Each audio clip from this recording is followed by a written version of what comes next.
어둠이 덮인 곳에 빛을 가지고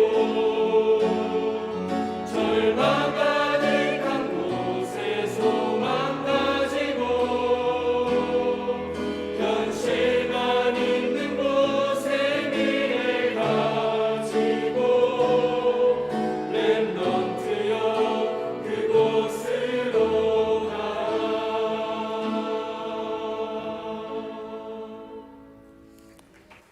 아멘. 귀한 찬양 감사드립니다. 오늘 비가 오고 날씨가 구정 가운데 예배자리에 오신 여러분들을 주의 이름으로 축복하고 환영합니다. 기압이 낮아서 그런지요, 전체적으로 뭔가 약간 좀 다운되어 있는 것 같습니다. 우리 분위기를 조금 이렇게 좀 업됐으면 좋겠는데 옆에 있는 분에게 인사합시다. 하나님은 지금도 살아 역사하십니다. 한 번 더 인사하겠습니다. 그래서 하나님은 지금 응답하실 겁니다. 아멘. 살아계신 하나님이 지금 우리에게 역사하실 겁니다. 우리 어제 저녁 늦게 우리 장로님의 부친이 소천하셨다는 우리 부고 연락을 드렸을 겁니다. 코로나 상황이라서 저희가 예전처럼 따로 찾아뵙는 것도 쉽지 않은 상황 속에 있는데요. 저는 그 상황들을 보면서 장로님이 평상시에 우리 그 부친이 교회를 세우고 또 교역자처럼 교회를 섬겼다라는 얘기를 제가 종종 들었었습니다. 그러던 중에 또 하나님의 부르심에 대한 얘기들을 들으면서 그런 마음이 들었습니다. 하나님이 이 땅에 할 일을 다 마치시고 이제 부르셨나 보다. 그래서 가족이 조금 안타까울 수 있고 속상할 수 있지만 이것 전부 다 하나님의 계획 속에 있는 거 아니냐. 하필이면 우리 코로나 상황 속에 예전처럼 저희가 왕래하기가 쉽지는 않지만 이것 또한 하나님의 손에 있음을 고백하고 기도하는 시간이었습니다. 그러면서 그런 마음이 들었습니다. 여러분, 모든 인간은 언젠가는 죽습니다. 모든 사람 속에 죽음이란 건 피할 수가 없습니다. 능력 있다고 돈 있다고 안 죽을 수 있는 것도 아닙니다. 근데 여러분, 그 한 번 모든 사람에게 생명에 대한 부분이 주어지고요. 히브리서 9장 27절에는 한 번 죽는 것은 정한 것이요 그 이후에는 심판이 있다라고 분명히 성경은 얘기하고 있습니다. 근데 여러분, 불신자는 사람이 죽고 나면 그 뒤를 중요하게 생각합니다. 그런데 사실 우리 성도는 여러분 그런 말 있죠. 타이밍이 중요하다고요. 우리에게는 사실 장래 예배보다 더 중요한 게 있습니다. 그래서 사실 우리 오래 신앙생활 하셨던 우리 장로님들 어르신들은 잘 아시는 내용인데 우리 후대들에게 지금 5월달 계속 절기에 대한 내용과 의미를 설명하면서 이 부분은 좀 설명해야 되겠다는 생각이 들어서 말씀을 좀 전합니다. 여러분, 불신자는 사람이 죽고 나면 그때 장례 예배를 아주 잘해야 된다고 생각하는 게 불신자의 흐름입니다. 그런데 우리는 그 장례 예배보다 더 중요한 게 있습니다. 그게 뭐냐 하면 임종 예배입니다. 무슨 말이냐면 호흡이 넘어가기 전에가 생의 운명을 결정짓는 생을 결정짓는 너무 중요한 시간표가 됩니다. 사실 그래서요, 예전에는 임종이 다가왔다라고 얘기를 하면 사실은 목회자를 초청해서 목회자가 그 임종 예배를 참여해서 그때 사실 구원의 확신을 확인하고 다시 복음을 확인하고 그리고 이후에 벌어질 장례 일 때문에 사실은 여러분 고인이 제일 중요하잖아요. 그래서 고인이 내 장례는 예배로 해달라라고 말해버리면 가족들이 전부 다 불신자여도 사실은 뒤집을 수 없는 흐름이 있었습니다.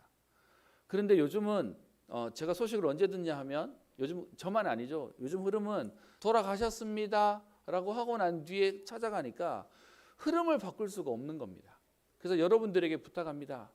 장례 예배를 잘 치르는 것보다 더 중요한 건 마지막 가기 전 임종이 너무 중요합니다. 그래서 여러분들이 그 임종 때 그 가족의 자리를 지키면서 확인하셔야 될 게 진짜 구원에 대한 비밀, 그리스도를 영접하고 하나님 자녀로 천국에서 다시 만날 소망에 대한 얘기를 꺼내고요. 그리고 그 부분을 확인하고 남은 장례 절차와 우리 후대를 놓고 사실은 언약의 유산을 유언을 남기는 것이 너무 중요합니다.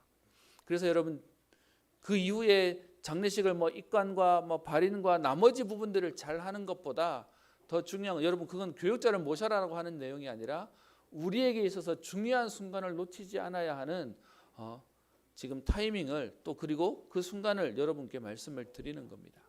여러분 그 순간이 우리의 나머지의 미래들을 바꾸는 중요한 언약이 됩니다. 사실은 저는 몇 주 전에 연락을 받았습니다. 저희 선친 우리 목사님 사실은 의과대학에 장기기증을 했지 않습니까? 시신기증을 했습니다. 죄송합니다. 우리 표현이 틀렸는데 장기기증과 시신기증은 다릅니다. 시신기증을 했는데 사실 그때만 해도 한 3년 정도 2-3년이면 된다라고 했는데 저희가 횟수를 꼽아줬는데 사실 3년이 지났습니다. 연락이 너무 없어서 저희들끼리도 왜 이렇게 연락이 없지? 다 끝나고 나면 합동 우리 이렇게 장례를 치르는데 연락을 준다고 했는데 없어서 가족들끼리 안 그래도 전화를 한번 해봐야 되냐라고 하던 찰나 연락이 왔습니다. 아마 코로나 때문인지 조금 실습이 많이 줄어서 그런지 오는 7월 달에 이제 그 장례가 예정되어 있다라고 얘기하면서 연락이 왔습니다. 그러면서 이제 고인의 사진을 보내달라라고 얘기하면서 정확한 날짜는 공문을 보내겠다라는 얘기를 제가 들으면서요. 그런 마음이 들었습니다. 한 3년 정도 기다리면서 사실 이제 우리 다음에 대한 준비들을 또 마음에 우리 가족들끼리는 상의하고 기도하고 있는 중인데요. 여러분 사실은 저희 마음에서는 이렇게도 하고 싶고 저렇게도 하고 싶은데 사실은 남긴 유지가 뭐냐? 그냥 나는 시신기증한다. 그리고 나는 납골도 하지 마라라고 말씀하시는 그 내용이 가족들은 거역할 수가 없는 상황이 되는 겁니다. 그렇다면 여러분 한 분의 인생의 마지막을 가면서 했던 이 고백은 그 후손들에게 해서 계속해서 영향을 주는 너무 중요한 시간표가 됩니다. 오늘 제가 서론을 이렇게 시작하는 이유가 있습니다. 우리 사사기 내용을 보면서 12명의 사사 가운데 제일 마지막 사사였던 삼손의 오늘 마지막 본문을 여러분들과 함께 보고 있습니다. 오늘 그러면서 그 삼손의 마지막에 있는 그 고백 하나가 삼손의 인생을 완전히 바꿔놓고요. 삼손에 대한 평가를 바꿔놓는 응답이 있었습니다. 그래서 저와 여러분들이 이 땅을 살아가는 것도 너무 중요하고요. 그리고 이 인생의 마지막도 너무 중요합니다. 여러분 이 자리에는 우리 신앙생활 오래 하신 분들도 계실 텐데 삼손의 이미지라고 여러분 가지고 계신 이미지가 어떻습니까? 긍정적이십니까? 부정적이십니까? 여러분 삼손의 특징이 몇 가지가 나오는데요. 삼손은 12명의 사사 가운데 우리가 총 사사를 14명이라고 얘기하는데 그 14명 가운데 사사기에 기록된 사사는 12명입니다. 이후에 엘리 제사장과 사무엘까지를 포함해서 14명의 사사라고 말하는데 사사기에 기록된 사사 가운데 분량은 제일 많습니다. 총 4장에 걸쳐서 삼손에 대한 얘기를 꺼내고 있습니다. 우리가 잘 알고 있는 기드온도 사실은 3장밖에 얘기하지 않아요. 그런데 가장 많은 지면을 할애했다고 하는 것은 의미가 있는 거죠. 그런데 여러분 그 지면만 많이 할애했습니까? 삼손에 대한 특징이 뭐냐 하면 여러분 보통 사사들은 청년이나 중년 때 하나님이 부르셨습니다. 그 시대의 어려움 때문에 하나님이 이후에 부르셨는데 삼손은 다른 사사하고 달랐죠. 언제 부르셨습니까? 태어나기도 전에 하나님이 이 삼손은 구별된 나신으로 하나님 부르셨다라고 얘기해서 보통에 있는 사사들하고도 상황이 달랐습니다. 다르게 말하면 더 축복 속에 있었던 사람이기도 합니다.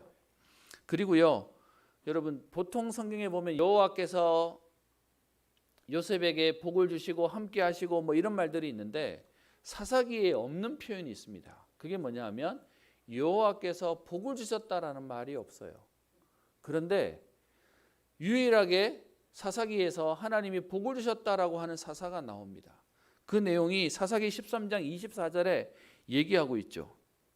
거기에서 분명히 얘기하고 있습니다. 사무엘이 자라매 그에게 복을 주심으로라고 얘기하면서 복을 받은 인물이라고 성경은 유일하게 기록하고 있습니다. 사실 여러분 사사기에 있는 내용은 계속해서 문제 속에 이스라엘이 무너져가고 있는 내용들을 꺼내고 있고요. 그 속에서도 하나님은 하나님의 사람들을 쓰시는 내용이 나와져 있는데 사사들의 특징이 뭐냐 하면 전부 다 흠이 있어요. 문제가 있어요. 그런 중에 삼손에게만 여호와께서 그에게 복을 주셨다라고 하는 특별한 기록이 있는 인물입니다. 여러분 그런 인물인데 반전이 있죠. 우리가 생각하기에 여러분 우리가 요즘 쓰는 말 중에 금수저라고 있는데 좋은 배경 속에 좋은 부모님 밑에 좋은 환경 속에서 자라면 잘 돼야 되는데 여러분 꼭 그렇지만 않은 게 우리 세상의 일입니다. 삼손이 누구보다도 사실은 제일 다른 인생에 대한 축복을 받았는데 사실 그의 인생의 결론을 보면 어떻게 해요? 그의 삶은 현실은 계속해서 문제 속에 어려움을 당하는 것이 그의 인생의 모습이었습니다. 여러분 우리가 지금 갑자기 몇 장을 건너뛰어서 오늘 하루 만에 삼손에 대한 인생을 다 돌아보기가 조금 자세히 보기는 어렵지만 우리 분명히 아는 건 특별하게 태어난 삼손이지만 그의 인생은 계속 헤매는 인생이었습니다. 여러분 헤맬 수밖에 없는 이유가 뭐였죠? 나실인으로 하나님은 구별된 인생을 살도록 축복하셨는데 여러분 어떤 면에서는 그 나실인 때문에 삼손만 아니라 삼손의 부모님도 구별된 인생을 살았습니다. 그래서 나실인으로서의 규례가 민수기 6장에 나오는데요. 총 3가지를 하지 마라라고 하는 내용이 나옵니다. 그 첫 번째가 뭡니까?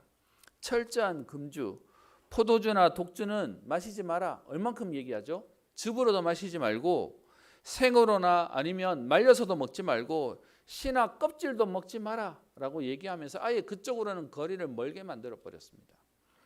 그리고 두 번째가 시체를 멀리하라. 심지어 그 나실인의 기간 동안 내 부모나 가족이나 형제가 자매가 상을 당했다 할지라도 가까이 하지 마라 라고 할 만큼요.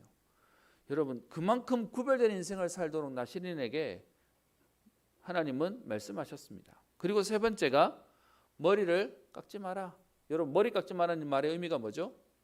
외모나 보이는 것 말고 영적인 것에 전념하도록 머리를 깎지 마라라고 얘기했습니다. 근데 여러분 삼손은 이 일을 시작하자마자 바로 다 범하게 되죠. 우리가 알고 있는 낙타의 그 턱뼈로 1000명이나 죽였던 사건도 있고요.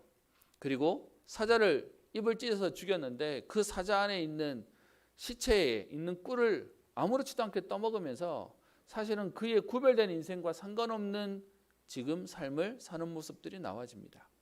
그래서 시체를 멀리하는 부분도 어겼죠. 그리고 철저한 금주라고 하는데 성경에는 술을 마셨다라는 기록은 없지만 삼손이 그렇게 잠을 많이 자요. 네, 골아 떨어지고 잠들어 있을 때 블레 사람들이 잡으러 와서 결박당하는 일들이 생기는데 그냥 잔 게 아니라 그 앞에 사실은 음주 가무를 즐기고 그것 때문에 결박당하는 일, 그것 때문에 또 우리 여성 편력이 있어서 그것 때문에 또 어려움 당하는 내용들이 계속 반복되어집니다. 여러분 그런 일들 속에서도 마지막으로 사실은 지키던 하나가 있었는데 그게 뭐였죠? 머리를 자르지 않는 요거 하나를 지키고 있었는데 문제는요. 그것마저도 결국은 어기게 됩니다. 그래서 여러분 머리를 잘라서 힘이 떨어진 게 아니라 하나님의 은혜가 그에게 없어져 버려요. 그 내용이 성경에서 얘기하고 있죠. 여러분 그 내용이 오늘 16장 20절에 얘기하고 있습니다. 16장 20절에 드릴라가 삼손을 꼬아서 그 머리를 자르면 힘이 없어진다는 말 때문에 삼손이 잠이 들고 그리고는 앞에 19절 그의 머리를 밀고 나니까 그의 힘이 없어졌습니다. 여러분 그랬더니 20절에 있는 표현이 나와 있죠. 여호와께서 이미 자기를 떠나신 줄을 깨닫지 못하였더라. 여러분 머리를 잘랐기 때문에 힘이 없어진 게 아니고요. 하나님의 능력이 임할 인생이 완전히 무너져 버렸습니다. 그래서 삼손이 나락으로 떨어지게 되죠. 여러분 그래서 그렇게 된 삼손의 인생이 어떻게 됩니까? 두 눈이 뽑히고 뒤에 21절에 얘기합니다. 두 눈이 뽑히고 가사에 끌려가서 쇠사슬로 매이고 옥에서 맷돌을 돌리는 인생이 되어버렸죠. 여러분 삼손이란 말에 이름의 뜻이 있습니다. 그게 뭐냐 하면 태양, 밝은 빛이라는 뜻이 있고요. 그 태양의 아들이라는 이름이 있는데 그 삼손이 다른 말로 하나님의 자녀로 축복받은 인생으로 세상에 빛을 비추고 살려야 되는 인생으로 사사로 부르셨는데요. 그런데 여러분 삼손이 얘기가 나올 때 많은 이방 여자들에 대한 얘기가 나오고 기생이 나오는데 이름이 언급 안 되다가 유일하게 이름이 언급된 사람 한 명이 나옵니다. 그 이름이 드릴라입니다. 근데 그 드릴라의 뜻이 뭐죠? 그게 뭐냐 하면 깊은 어두움이라는 뜻입니다. 그러니까 사실은 이 사사기를 쓴 저자가 의도적으로 이름을 쓰면서 의미를 부여했어요. 하나님의 자녀가 지금 깊은 어두움인 드릴라한테 속아서 묶여있는 인생을 살다가 두 눈이 뽑히고 그리고 쇠사슬에 매여서 그 옥에서 맷돌을 가는 인생으로 묶인 인생이 되었음을 설명하고 있습니다. 여러분, 삼손에 대한 얘기는 사실은 우리에게 시사하는 바가 많습니다. 무슨 말이냐? 하나님의 자녀가 이 땅을 살릴 전도자로 부르심 받은 저와 여러분들이 지금 중요한 하나님의 은혜를 놓쳐버리니까 이 땅에 불신자의 노예되고 종되어 있는 인생을 말하고 있는 겁니다. 그래서 그 삼손이 눈이 뽑혀서 지금 묶여있는 인생을 사는 결박당하는 삶을 얘기하고 있죠. 그래서 여러분 유난히 16장에 보면 그 삼손이 계속 결박당해요. 물론 거짓말해서 삼손은 묶을 줄 알고 계속 힘을 쓰고 있는데, 그런데 여러분 머리가 잘리기 전까지는 결박을 풀지만 계속 본인 스스로 결박이 당할 수밖에 없도록 계속 그 상황 속으로 들어가는 모습들이 그 본문 속에 나와 있습니다. 여러분, 하나님의 자녀는 이 땅을 살릴 전도자로 하나님이 부르셨습니다. 생육하고 번성하고 충만하고 정복하고 다스릴 인생으로 부르셨는데, 그 하나님의 자녀가 여러분 우리가 태어나기도 전부터 삼손처럼 하나님이 부르셨는데도 불구하고 그 삶의 축복들을 놓쳐버리고 은혜를 놓치니까 묶여있는 인생이 되어버리는 겁니다. 그 묶여있는 인생의 결과가 오늘 눈이 뽑히고 그리고 불신자의 종노릇하는 인생으로요. 그리고 여러분 뒤에 25절에 보면 나중에 그들의 신전 다곤 신에 자기들끼리 지금 제사를 벌일 때 25절에 삼손을 불러다가 우리를 위하여 제주를 부리게 하자 하고 옥에서 삼손을 불러내어 삼손이 그들을 위하여 제주를 부리니라. 여러분, 하나님 자녀가 아주 비참한 인생을 살고 있음을 보여주고 있는 내용입니다. 여러분, 불신자의 놀이개가 되고 불신자의 지금 어떤 면에서는 요깃거리가 되어져 있는 현장의 모습들이 나와져 있습니다. 이 상황이 오니까 그제서야 삼손이 뒤늦게 후회하죠. 그러면서 그 삼손이 오늘 26절 27절에 자기를 붙잡은 소년에게 이 건물의 기둥을, 이 건물을 지지하는 기둥사이에다 나를 데려달라 그래 놓고서는 거기서 28절 삼손이 여호와께 부르짖습니다. 주 여호와여 구하옵나니 나를 생각하옵소서. 하나님이여 구하옵나니 이번만 나를 강하게 하사 나의 두 눈을 뺀 블레셋 사람에게 원순을 단번에 갚게 하옵소서. 어떤 면에서는 그의 인생의 대부분을 사실은요 놓치고 살았어요. 그리고 그 생애에 계속 결박당하고 그리고 묶여있는 인생을 살게 되는 모습이 나와 있습니다. 여러분, 오늘 저는 이 본문 가운데 가장 비참한 내용이 오늘 두 눈이 뽑히고 맷돌을 갈고 있고 그 이방 제단 앞에서 제주를 부리고 있는 이게 비참한 게 아니고 정말로 더 비참한 건 앞에 있는 20절에 있는 내용입니다. 여러분 20절에 삼손이 잠이 들었고 잠이 드는 동안 머리를 잘랐죠. 그러고 난 뒤에 삼손을 깨워서 드릴라가 얘기합니다. 블레셋 사람들이 당신에게 들어닥쳤습니다. 그때 삼손이 깨어나면서 뭐라고 얘기해요? 내가 전과 같이 나가서 몸을 떨치리라. 여러분, 삼손은 착각하고 있었어요. 이미 하나님 은혜가 자기에게 없는데 여전히 하나님 은혜가 있고 능력이 있는 것처럼 내가 전과 같이 나가서 싸우게 할 거야 라고 얘기하는데 오늘 본문에 어떻게 되어 있습니까? 이미 자기를 떠나신 줄을, 여호와께서 자기를 떠난 줄을 깨닫지 못했다고 되어 있습니다. 여러분, 가장 비참함은 육신의 비참함이 아니에요. 영적인 비참함인데 얼만큼 비참했냐? 본인에게 은혜가 없는 줄도 모르고 있었다는 거예요. 그러니까 여전히 나는 하나님의 자녀요, 여전히 나는 하나님이 주신 언약의 백성이다라고 하는 껍데기만 가지고 있었지 그 안에 있는 실제적인 비밀은 놓치고 있었던 거예요. 그러니까 나는 예전처럼 여전히 하나님이 나를 축복하실 거야, 여전히 나는 힘이 있어 라고 얘기했는데 실제로는요 현장을 살릴 힘이 전혀 없었던 모습입니다. 많은 사람들이 육신의 어려움을 가지고 어렵다고 합니다. 분명히 어렵습니다. 분명히 고통스럽습니다. 근데 여러분, 그럼에도 불구하고 우리에게 영적인 힘이 있다면 그 문제를 넘어설 수 있어요. 그런데 영적인 우리 안에 있는 지금 비참함 속에 들어와 있는데 그 사실을 알지 못하는 게 가장 억울하고 가장 안타까운 겁니다. 저는 이번 삼손에 대한 메시지를 준비하면서 원래 잘 알고 있는 메시지라고 생각했는데 삼손의 메시지를 보면서 이 안에 있는 하나님의 메시지가 보입니다. 여러분, 오늘 제가 여기까지 했는 내용으로만 얘기하면 여러분, 이 성경은 복음이 아니에요. 하나님이 특별한 은혜로 삼손을 미리 부르셨는데 그걸 놓친 삼손이 저주받은 거잖아요. 어떤 면에서는 비참해진 거잖아요. 여러분, 이렇게 끝나버리면 죄송합니다. 복음이 아니고 율법이에요. 그런데 우리는 오늘도 성경을 보면서 뭘 찾아야 되죠?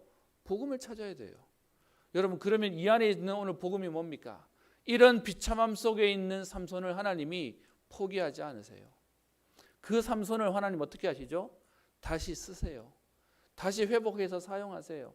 여러분, 오늘 혹시 여러분 가운데 제가 좀 전까지 했던 삼손의 얘기를 들으면서 이것이 내 모습, 우리 모습이라고 생각하는 분 계십니까?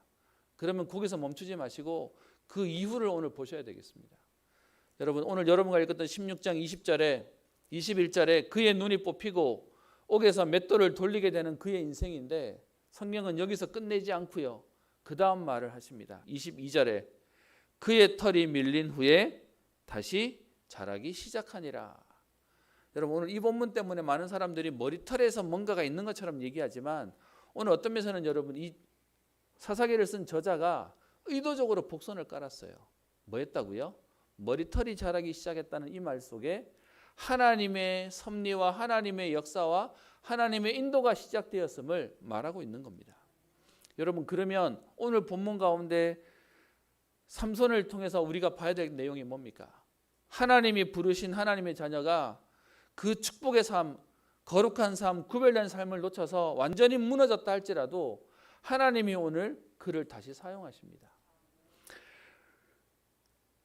우리가 보통 얘기하기에 구약에 있는 하나님이 받으시는 제물이 뭐죠? 그게 흠없는 어린 양과 염소입니다. 그런데 여러분, 오늘 하나님이 받으시기에 삼손은요, 이미 두 눈도 빠져버리고 이미 그의 인생은 망가져 버렸고 이미 어떤 면에서는 무너진 삶입니다. 그런데 여러분, 우리는 자꾸 이 무너진 삶 속에 있다 보니까 우리는 끝났다라고 절망을 하고 있는데 하나님은 오늘 거기다가 22절에 그의 머리털이 밀린 후에 다시 자라기 시작했다라고 얘기하면서 하나님은 오늘 다시 희망을 말씀하시고 소망을 얘기하시고 결론부터 얘기하면 30절에 그가 죽을 때 죽인 자가 살아있을 때 죽인 자보다 더욱 많았더라라고 하면서 하나님은 더 큰 역사를 이루시는 것들이 오늘 본문 속에 나와 있습니다. 그렇다면 오늘 저와 여러분들은 이 말씀 속에 소망을 가지면 됩니다. 이미 망가져 있는 흠이 있는 우리라 할지라도 오늘 다시 하나님 바라보면 하나님은 우리를 다시 회복시키시고 사용하신다는 겁니다. 그래서 오늘 본문 가운데 제가 제목을 다시 복음 앞에, 다시 복음으로 시작하는 저와 여러분들의 인생이 되기를 바라는 마음으로 오늘 본문의 제목을 잡았습니다. 여러분, 오늘 삼손이 그의 인생 내도록 구별된 나실의 언약을 놓쳐버리고요. 그리고 그의 인생이 지금 비참해져서 멀쩡할 때 하나님이 쓰시면 얼마나 좋습니까? 여러분, 어떤 면에서 힘이 있고 능력이 있을 때 우리가 지금 그냥 막 지나왔지만 16장 1절부터 3절에 보면 삼손이 가사라고 하는 지역의 기생 때문에 그 집에 들어가 삽니다. 그랬더니 16장 2절에 가사 사람들, 지금의 가자지구, 요즘 뉴스에 계속 떠들고 있는 그 가자지구가 오늘 여기 있는 이 가사입니다. 그 가사 사람들이 삼손이 왔다고 알려지니까 그를 잡으려고 그를 에워쌉니다. 그리고 밤새도록 성문에 매복하고 밤이 새도록 조용히 때를 기다리고 있는데 삼손이 이걸 알고는 뭐하죠? 밤중까지 누워서 편히 쉬고 있다가 3절에 밤중에 일어나서 그 성문짝과 그리고 문설주와 문빗장을 빼어가지고 그것을 어깨에 메고 가버립니다. 여러분, 이 얘기는 어마어마한 힘이 있었다고 얘기하는 거거든요. 막으려고 대기하고 있는데 그냥 문 틀 뽑아가지고 가버리는 겁니다. 여러분, 이런 능력 있는 삼손이 그 능력 가지고는 불신자 그 힘 있을 때는 딴짓으로 힘 다 빼버리고 여러분, 그리고는 사실은 이미 그의 인생에 많은 것들을 놓치고 있는 마지막 때입니다. 그런데 그때 삼손이 뭐합니까? 하나님을 바라봅니다. 28절에 얘기하는 여호와께 부르짖어 이르되 주 여호와여 구하옵나니 나를 생각하옵소서. 여러분, 우리의 생각에 지금 이럴 염치가 있겠습니까? 우리는 이런 염치 가지고 기도합니까? 아니면 이미 베린 몸 뭐 그러고 있습니까? 제가 아이들 데리고 수련회 가서 물놀이를 해보면 아이들 성격이 나옵니다. 뭐 바로 뛰어드는 애부터 시작해서 끝까지 안 들어오는 애도 있습니다. 아이들 많이 상대하다 보니 좀 알겠어요. 아이들이 물에 들어오게 하려고 하면 물 끼얹어서 적게 하면 기왕 베린 몸하고 뛰어들어오더라고요. 여러분, 인간이 마음이 어떠냐? 이미 내가 망가졌다고 생각하면 포기하는 게 인간입니다. 그런데 오늘 삼손은 거기서 여호와를 바라봅니다. 그러면서 하나님 앞에 지금 무엇을 구하냐? 하나님이여 구하옵나니 이번만 나를 강하게 하사. 여러분, 어떤 면에서는 이후에 앞으로 잘하겠습니다가 아니라 마지막 생에 오늘 하나님 앞에 결단하며 하나님 이번만 내게 응답하옵소서라고 고백하면서 하나님을 바라봅니다. 여러분, 그랬더니 하나님이 그 삼손을 어떻게 하시죠? 외면하지 않으세요. 우리 하나님은 우리 하나님 바라보는 하나님의 사람들을 절대로 포기하지 않으세요. 포기는 우리가 하지 하나님은 포기가 없으세요. 그 하나님께서 오늘 30절에 얘기합니다. 삼손이 오늘 힘을 다하여 몸을 굽힘에 그 집이 곧 무너져 그 안에 있는 모든 방백들과 온 백성에게 덮이니 삼손이 죽일 때 죽인 자가 살아있을 때 죽인 자보다 더욱 많았더라. 여러분, 그래서 얼마나 됩니까? 27절 뒤에 나옵니다. 그 지붕에 있는 남녀 3,000명 가량이라고 되어 있는데, 여러분, 이날 그의 살아왔던 인생 전부보다 그날에 하나님이 주셨던 은혜가 더 큼을 성경은 얘기하고 있습니다. 여러분, 저는 오늘 여러분들과 함께 이 말씀들을 가지고 함께 기도했으면 합니다. 이 본문을 가지고 어떤 설교가들은 그렇게 얘기해요. 모태신앙들, 어릴 때부터 하나님의 축복 가운데 자라서 중간에 타락하고 교회를 떠난 영혼들에게 돌아오라고 얘기하고요. 또 하나님의 은혜로 첫사랑을 식어버린 그 사람들에게 다시금 오늘 공부하는 메시지가 오늘 본문이라고 얘기합니다. 여러분, 왜 삼손에 대한 얘기가 우리가 보기에 부정적인 이 사람의 인생의 얘기가 이렇게 길게 쓰여졌을까요? 오늘 이 본문을 통해 우리에게 하나님은 다시금 복음을 설명하고 싶으신 겁니다. 다시 시작하면 된다. 다시 복음 앞으로 회복하면 된다라는 말씀을 하시고자 사사기에서 제일 긴 본문으로 가장 망가진 삼손에 대한 얘기를 꺼내고 계시는 겁니다. 말씀을 정리하려고 합니다. 여러분, 오늘 이 본문을 통해 우리는 중요하게 봐야 될 게 있습니다. 오늘 여기서 반복되는 메시지가 오늘 사사기 16장에 나오는데요. 16장 7절 또 11절 또 17절에 계속해서 삼손이 반복해서 쓰는 단어가 있습니다. 그게 뭐냐 하면 내가 약해져서 다른 사람과 같으리라. 11절에도 내가 약해져서 다른 사람과 같으리라. 17절에도 나는 약해져서 다른 사람과 같으리라. 여러분, 하나님의 자녀가 여러분 개인과 여러분 가정과 후대와 또 현장을 살릴 전도자로 부르신 하나님께서 저와 여러분들을 특별히 부르셨습니다. 그런데 그런 저와 여러분들이 하나님의 은혜를 놓쳐버리고 하나님의 언약을 놓쳐버리면 다른 사람과 같은 인생 살아버리는 겁니다. 여러분, 어떤 면에서는 요즘 많은 사람들이 가지고 있는 생각이 있죠. 욜로. 그래서 나도 누리고 즐기고 살고 싶다. 그러면서 너무 많은 사람들이 얘기합니다. 힘든 사람이든 어려운 사람이든 바쁜 사람이든 자주 쓰는 표현이 있습니다. 나도 남들처럼 평범하게 살고 싶어요. 그런데 여러분, 죄송합니다. 이 말은 성경적이지 않아요. 성경에는 하나님의 자녀는 그들과 같지 않다고 얘기하고 있습니다. 힘들게 살아라고 얘기하는 것이 아니라 하나님의 자녀는 다른 인생을 살 걸음이라고 얘기하고 있습니다. 근데 그 언약을 놓쳐버리니까 어떻게 얘기하고 있죠? 약해져서 다른 사람과 같아지는 걸. 그래서 삼손도 다른 사람과 같아질까 봐 계속 그 얘기를 꺼내고 있습니다. 여러분, 하나님의 자녀는 이 땅을 살릴 전도자로 저와 여러분을 부르셨습니다. 우리 보고 하라는 게 아니라 하나님이 하시겠다고, 우리를 사용하시겠다고 말씀하고 계시는 겁니다. 그럼 우리는 오늘 놓치지만 않으면 돼요. 저와 여러분들이 오늘 하나님의 약속을 잃어버리지만 않으면 되는 겁니다.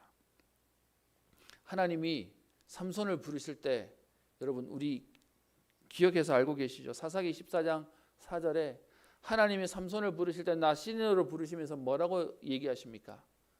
그가 이스라엘을 구원하기 시작하리라.